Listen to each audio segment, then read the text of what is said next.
everyone. Today is a month of Ghana. Today is the first month of March, and we are in the third month of the year. But in this, we are about to celebrate the month. We are about to celebrate our independence, which will fall on 6 March of this month. So we want to look at a few history. We want to look at some people some legends, not people, they are legends, who helped to build Ghana, who helped to make Ghana get independent, who helped in their in their life to uphold Ghana.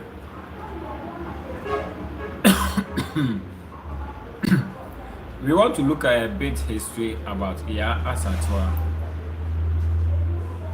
Yaa Asantewaa called her the Abigail of her time.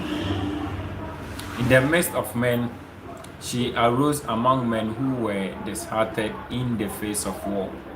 If you, the men of Ashanti, will not go forward, then we will. I shall call upon my fellow women. We will fight.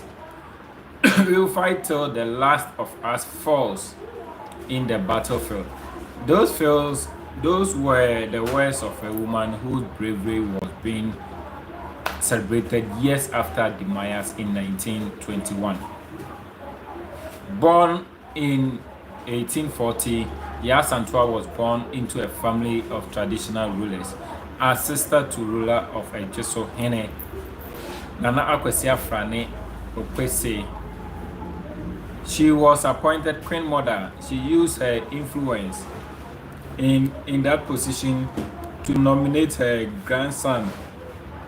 She used that influence to nominate her grandson, Kofi Tene, King of Asante, Prempeh I, and over traditional leaders were exiled to Seychelles by the British, who were not exactly happy about the rule of another group of persons under their authority.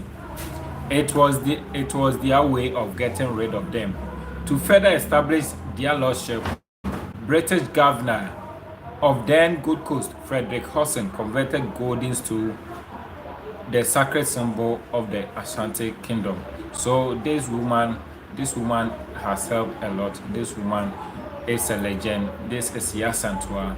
We are looking at the history of Yaa Asantewaa because we are in a Ghana month, and as in a Ghana month, we are about to find out, and we always want to know how possible impact we have get from independence, and as our legends also help us to gain the independence, we are here to find out and know them well as we continue. So to further establish their lordship, British Governor General of the Gold Coast, Frederick Hudson, converted the Gordons to the sacred symbol of the Asante Kingdom.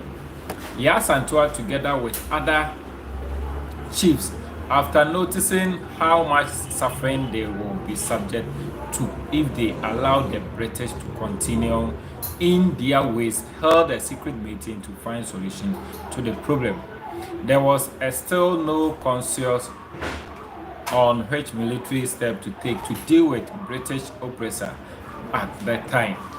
It was Yaa Asantewaa who decided to take up the mantle of leadership and fight the foreigners who had overstepped their welcome, particularly since her male counterpart appeared as shying away from the task. So the time the men were not ready, Yaa Asantewaa was ready to lead, to take even ladies, to take even women to the war. This was it for Yaa Asantewaa, who decided to pick up the mantle of leadership and fight foreigners who had overstepped their welcome, particularly since her male counterpart appeared as shying away from the task. Now, I have seen that some of you fear to go forward to fight for our king. If it were the brave days of Osei Tutu, or Komfo Anokye and Opoku Ware the first, chiefs would not sit down to see their king taken without firing a shot. No, no white man could have dared to speak to the chief of Asante in the way the governor spoke to you chiefs this morning. Is it true that the bravery of Asante is no more? I cannot believe it. It cannot be. I must say this. If you, the men of Asante, will not go forward, then I shall call upon my fellow women. We will fight the white men. We will fight till the last fall on the battlefield. Her very words before the war. This was how Yaa Asantewaa spoke to the leaders, spoke to the men around that time. If you will not go, then me myself will be in charge. I will lead. Then I invite my women to come in, and we will fight the leaders. Yaa Asantewaa led the famous war known as the War of the Golden Stool in 1900. So checking out for years. It's been a while. It's been a long time. In 1900 against the British, she was later captured and sent on exile to the Seychelles. Yaa Asantewaa died in exile. What a pity story. Our Yaa Asantewaa, may your soul rest in perfect peace. Due to her braveness, she was then later sent to exile, but she died at the exile. Let's look at it. Yaa Asantewaa led the famous war known as the War of the Golden Stool in 1900. Again, against the British, she was later captured and sent on exile to the Seychelles. Yaa Asantewaa died in exile on 17th of October 1921. Yaa Asantewaa's war was last major war led by an African woman. To date, her legacy lives on, and she is honored in Africa as one of the greatest African women. Her body was later returned to Ghana, where she was given a benefiting burial. Today, the Yaa Asantewaa Girls Secondary School preserve her memory. That's why we have Yaa Asantewaa Girls. That's why when you get to Ebiso, you will find out the history more of Yaa Asantewaa, because she was a bravery woman, she was a good woman, she was a gigantic woman. She was the woman who led the 1900 war against the British. But unfortunate for her, she was being put to exile and she died there. May your soul rest in perfect peace, Yaa Asantewaa. She paved a road of making Ghana gain independence. Now let's look at what Kwame Nkrumah also did. Kwame Nkrumah is, I think he was the last batch, or he was the person who helped gain the independence, who hold the independence onto his hand.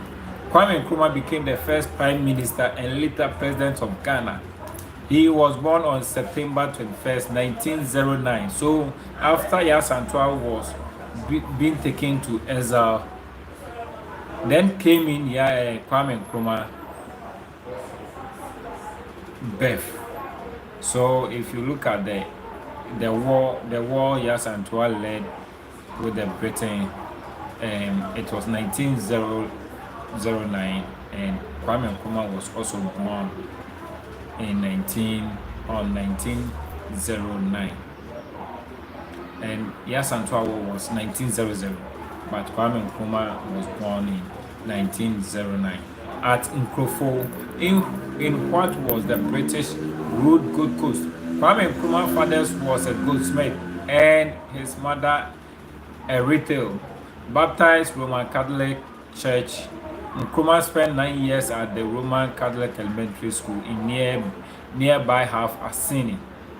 After graduation from Achimota College in 1930, his career as a teacher of Roman Catholic junior schools in Elmina and Azin, and at a seminary. Trained as a teacher, he went to the United States in 1935, studies then continued his schooling in England, where he helped organize the Pan-African Congress in 1945. He returned to Ghana in 1947 and became General Secretary of the newly founded United Gold Coast Convention, but split from it in 1949. From the Convention People's Party, that's CPP. After his positive section campaign created disturbances in 1950, Nkrumah was jailed. But when the CPP swept the 1951 election, he was free to form a government, and he led the colony to independence as Ghana in 1957. A firm believer in African liberation, Nkrumah pursued a radical Pan-African policy, playing a key role in the formation of Organization of African Unity in 1963. As head of government, he was less successful. However, in his time past, he was accused of forming a dictatorship in 1964, formed a one-party state with himself as a president life, and was accused of actively promoting cults of his own personality. Overthrown by the military in 1966 with the help of Western backing, he spent his last years in exile, dying in Bucharest, Romania in April 27, 1972. His legacy and dream of a United States of Africa still remains a goal among many. Nkrumah was the motivating force behind the movement for independence in Ghana, the British West Africa, and its first president when it became independent in 1957. His numerous addressed African political destiny. So this is how Kwame Nkrumah came to pave the way. This is how Kwame Nkrumah helped us to gain the independence. So looking at the birth of Nkrumah,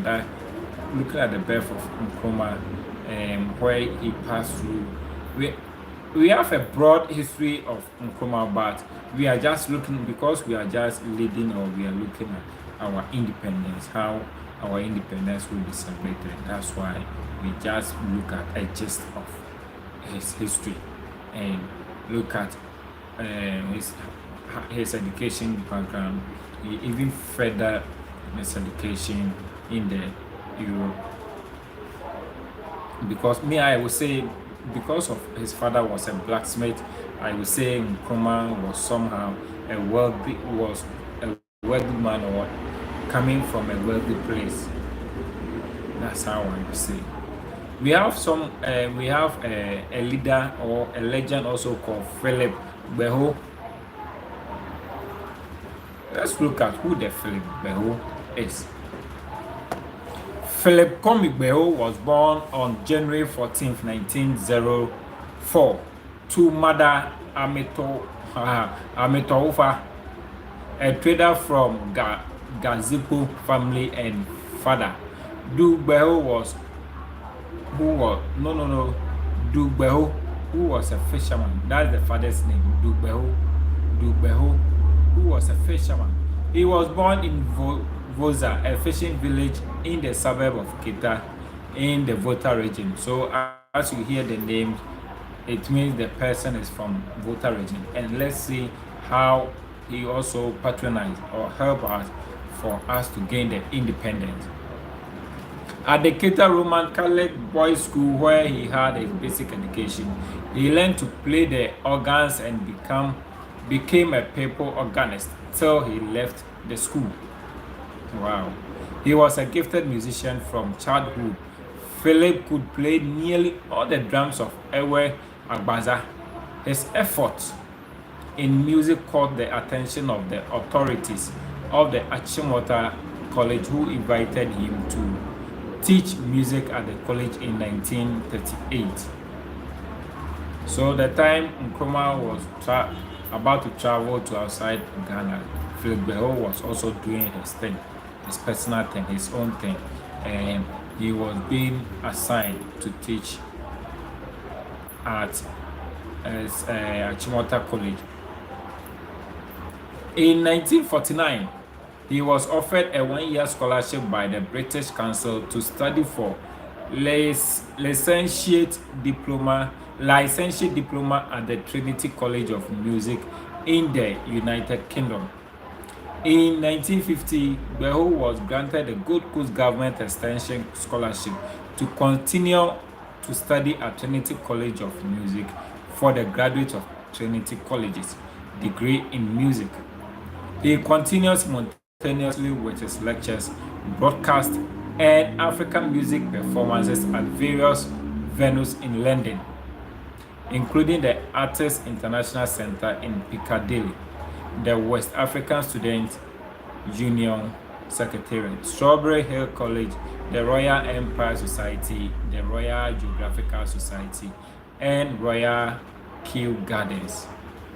On the eve of Ghana's independence celebration, Gbeho won an open competition to write a national anthem. So if you want to know, if you want to find out, if you want to see the person who composed or who wrote the national anthem, is Philip Gbeho.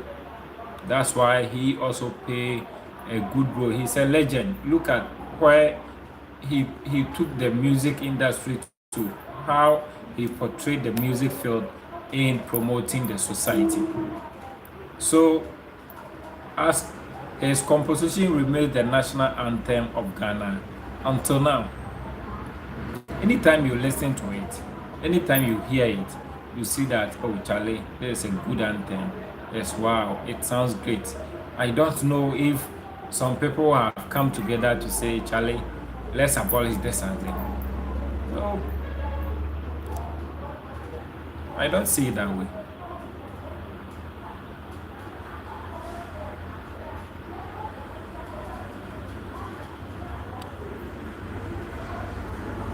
So, let's go. Let's continue. He is declared as one of Ghana's patriotic individuals who composed the Ghana National Anthem.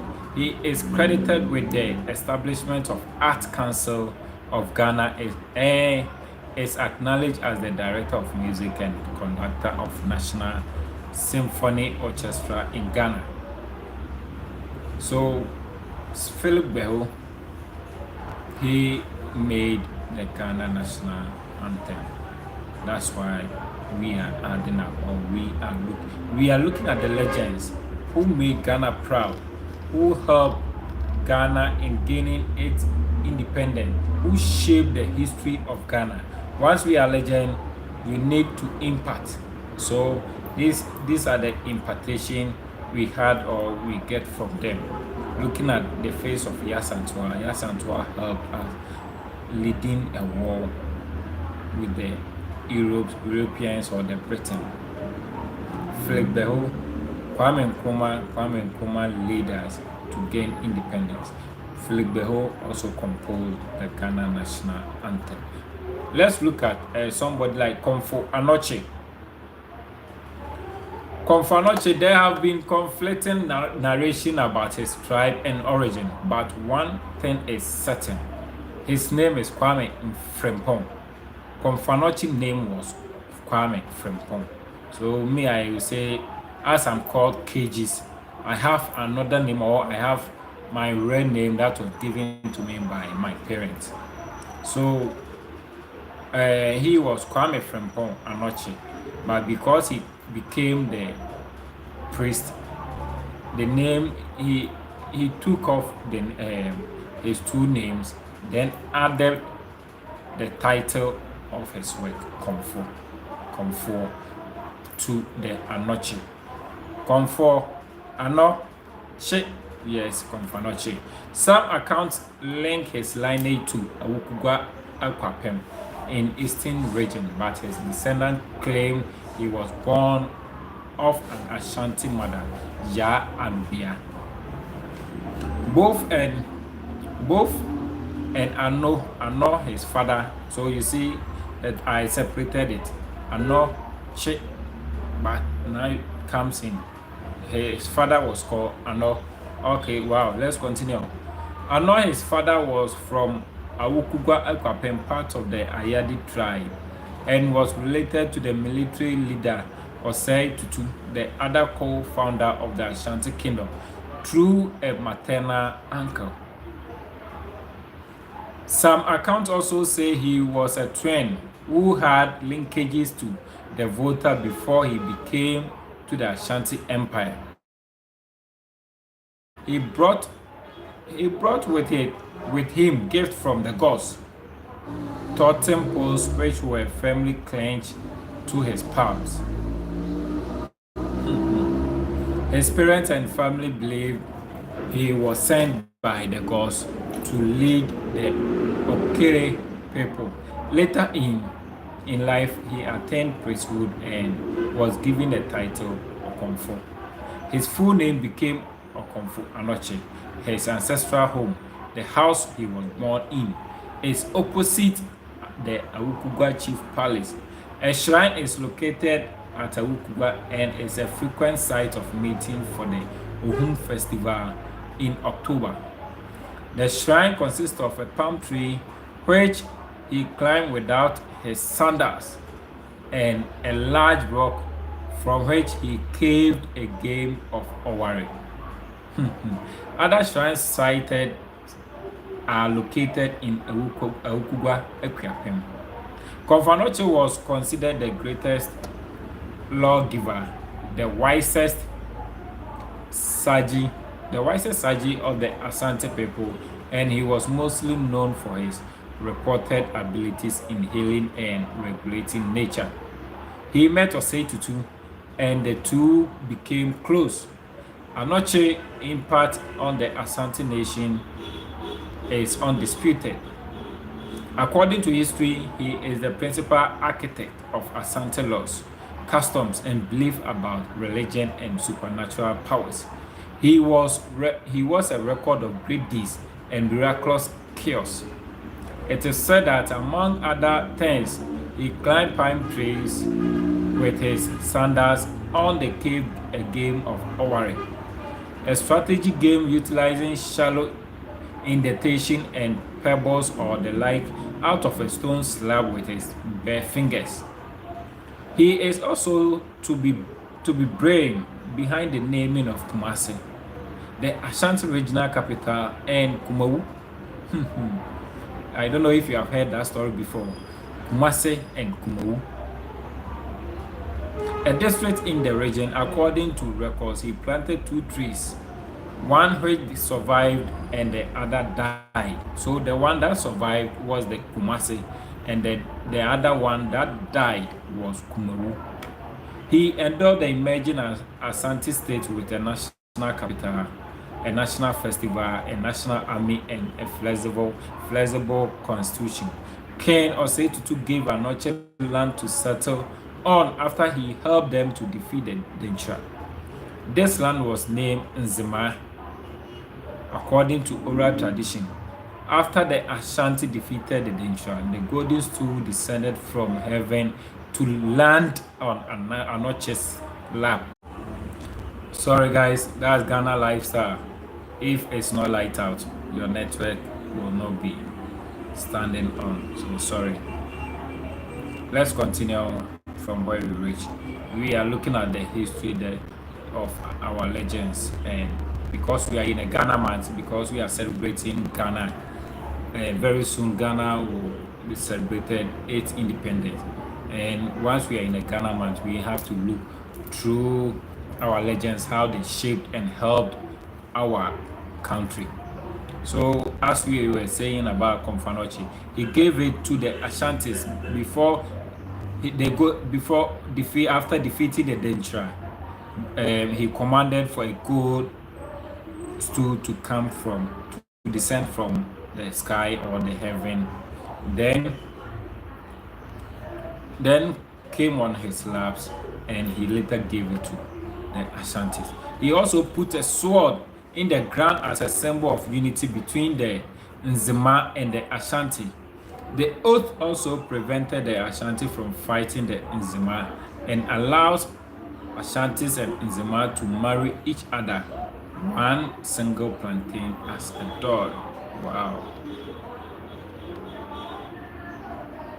So this is a small life story of Komfo Anokye and how he paved the way, how he tried as possible best to nature or bring a good dreams about Ghana. That the Ghana we are living today, Ghana na yetimu na yes ye de pay de obi enjay obi enye say ya say eye enam obi so enema Ghana bai eye nkrofo bi na boy a build Ghana no. So if you are in today, are you ready to build or to destroy? You have to try as much as possible best to build, to partake in the building of the country. Let's look at one man also called Tetteh Quarshie. If you know Tetteh Quarshie or if you have heard the name Tetteh Quarshie. Tetteh Quarshie, born in 1842, to a farmer from Teshi, Mle Kuboy, and mother Ashomfio, both hailing from Ghana, Dagme ethnic group. Tetteh Quarshie changed Ghana's fate at age 34 when he introduced the magic beans into the country. But right now, I think the magic beans we are talking about, we are diminishing or we are destroying the fate of the beans. In his teens, Tetteh Quarshie became an apprentice in a Basel Mission workshop. Do you remember the Basel Mission? The Basel Mission is the first mission that came to Ghana to, how should I say? The Basel Mission is the first mission that came to Ghana to open a church. They opened a Presbyterian church. The Basel Mission was the first church or the first Christianity people in Ghana. Due to his hard work, he soon became a master blacksmith and was in fact the first blacksmith to be established at Akuapem Mampong. His hobby was farming. In 1870, Tetteh Quarshie went on a missionary trip to Spanish colony, Fernando Po, now Bioko in Equatorial Guinea, and returned about 6 years later with 6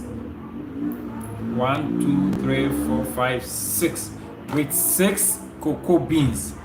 That's the magic beans. 6 cocoa beans, the Amilonado. I think that's the botanical name for cocoa. Amilonado, and made history. History has it that Basel missionaries introduced the crop into Ghana after the Dutch tried planting in the coastal areas of the then Gold Coast. None of these missionaries, however, managed to establish a thriving farm that still yields fruit for Ghana several years on. Tetteh Quarshie did when he brought cocoa from his journey in Fernando Po, a blacksmith toolbox that what 6 cocoa pods were hiding in and shipped back into the then Gold Coast. Tetteh Quarshie did when he brought, although considering he was on a missionary journey in Fernando Po, he was required to pass through the checkpoint like every individual returning to their various countries to be checked for any items. At this point, it was a decision to get exposed or to strategically hide some 6 cocoa pods he taken from Fernando Po. So it was not easy for him to bring the cocoa pods from Fernando Po to Ghana. He did the cocoa pods at the bottom of his toolbox and covered it with his own 4 tools. Over 6 weeks on the ship, he journeyed back to Gold Coast with the pods. Even here, he went back home and tried planting the first seed in Accra. That failed, though, with the soil type mostly sandy and clay. Then his missionary work came in. He found soil in Mampong, Akuapem, where a Basel missionary's works continued. There, he was given some acres of land by the then Mampong chief, where he planted very first seed, and that's where cocoa cultivation started in Gold Coast, now in Ghana. That's how cocoa came into the system, came into the industry. But you and me, because of because of mining, we are taking out the cocoa that was cherishable to us out. We are taking them off because we always say we have find something better than the cocoa under the ground. We need to put a stop to that, guys. Ebenezer Ako Adjei, founding member of the UGC. If you know the if you know the party of UGC, in one time we will try and find out their impartation and their history of them.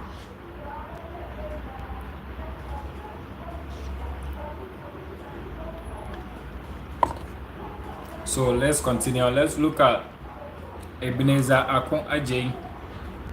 Because we are in Ghana month, we are trying as much as possible to look at the history or some people that paved a way, that made a history for Ghana. I think we are all about to go to work, so we have to wrap up very soon for everybody to go. But if you're having your hands free, your earpods, you can continue listening, try to give us information, try to give us your messages. Messages are not coming, and I don't know if we have set our live chat messages. Our live chat messages are visible, so if you chat us or if you tell us something, if you tell us anything, we will hear and give you a reply. We are looking at Ebenezer Ako Adjei, founding member of the UGCC. Dr. Ebenezer Ako Adjei was a nationalist. What says the time? 7:53. Let's look at the history of Ebenezer Ako Adjei. He was the founding member of the UGCC. Dr. Ebenezer Ako Adjei was a nationalist politician from Ghana, one of the Big Six, who were arguably some of the most famous people in Ghana's fight for independence from British rule. He was also a founding member of the United Gold Coast Convention, the political party that initially spearheaded the search for independence. He was born in June 17, 1916 in Ajay in the eastern region of Ghana, then Gold Coast, to Samuel Adjei, who was a farmer and a trader, and Mrs. Joanna Okale Adjei. His early education began in the eastern region until he was taken to Accra, the current capital of Ghana, where he continued his education at the Presbyterian Middle and Junior High School. It was not junior high school, junior school. The Presbyterian boys, you see, during that time, the Presby was taking major role in the country, because it's through the missionaries, the Basel missionaries, that formed the Presby, and also later Presby created schools for our people to come through. So these legends passed through these Presbyterian schools. So let's look at his early education began in the eastern region until he was taken to Accra, where he continued his education at the Presbyterian Middle and Junior Schools, the Presbyterian Boys Boarding School, and Accra Academy from June 1937 to December 1938. That was a 1 year. He was a second division clerk in the Gold Coast Civil Service. He was established the Gold Coast Broadcasting Service. These were the beginning of what is now the Ghana Broadcasting Corporation, GBC. In December 1938, he resigned from the Gold Coast Civil Service to travel to USA to attend Lincoln University, Pennsylvania. At Lincoln University, he was housed at Houston Hall. He registered for courses in political science, economics, sociology, English, Latin, and philosophy. Together with a group of students, they often had long heated discussions known as bull sessions about the about the emancipation of African countries from colonial domination. Among African students who regularly took part in this discussion were Akon Adjei, Mr. Nkrumah, KAB, Jones Kwate, Ozumba Mbadiwe, Nwafo Orizu, and Mr. Okechukwu Ikejina. Some are Nigerian, so if you hear Okechukwu, then it means he's a Nigerian. He was instrumental in introducing Dr. Kwame Nkrumah to political scene. So see who introduced Kwame Nkrumah into the political scene. In Ghana, later became the first president of Ghana. However, in 1962, President Nkrumah had him in prison. Oh my God. They only knew what was going on that time. Because it must say, me and my boy say, my boy want to be president.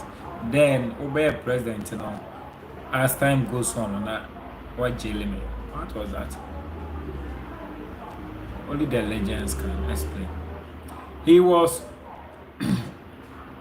on the eve of his release from the Nsawam prison in 1966. Akon Adjei completely forsook politics. He spent the remainder of his long life in relative obscurity. Akon Adjei died in Accra in 14 January 2002. Oh, that was nice. And I think he created Onyichai.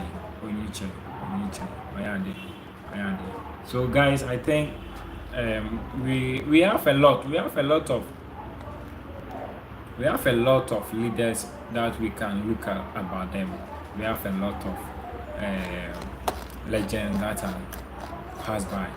But as we are in Ghana month, we just pick up some few ones. Then we tell something about this. We tell something about them. So we will continue, but let's try as much as possible to end this session. So we bring you in a different session. Either it will. I think we need to go for another new week because some of the sites have been updates. Then we get the current news that's going on there. So good morning once again. Stay tuned. Be blessed as you are stepping out. Be focused. Just go straight to the point. Whatever you are doing today, try as much as possible to do it at your best and do it at your comfort.